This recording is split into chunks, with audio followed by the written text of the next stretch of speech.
پاکستان نے اپنے شہریوں کی امریکہ آمد پر پابندی کی اطلاعات پر وضاحت کے لیے امریکی محکمہ خارجہ سے رجوع کر لیا۔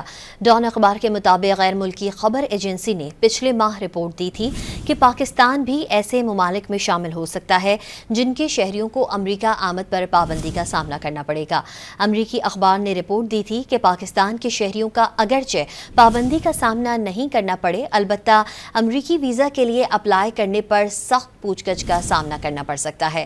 ڈان اخبار نے بتایا کہ امریکہ میں پاکستانی سفیر رضوان سعید شیخ کا کہنا تھا کہ امریکی محکمہ خارجہ سے اس حوالے سے رابطہ کیا گیا، تاہم ابھی تک ان کا کوئی جواب موصول نہیں ہوا۔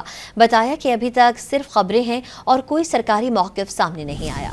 امریکی اخبار نے رپورٹ دی تھی کہ پاکستان کے شہریوں کا اگرچہ پابندی کا سامنا نہیں کرنا پڑے، البتہ امریکی ویزا کے لیے اپلائی کرنے پر سخت پوچھ گچھ کا سامنا کرنا پڑ سکتا ہے۔ ڈان اخبار نے بتایا کہ امریکہ میں پاکستانی سفیر رضوان سعید شیخ کا کہنا تھا کہ امریکی محکمہ خارجہ سے اس حوالے سے رابطہ کیا گیا، تاہم ابھی تک ان کا کوئی جواب موصول نہیں ہوا۔ بتایا کہ ابھی تک صرف خبریں ہیں اور کوئی سرکاری موقف سامنے نہیں آیا۔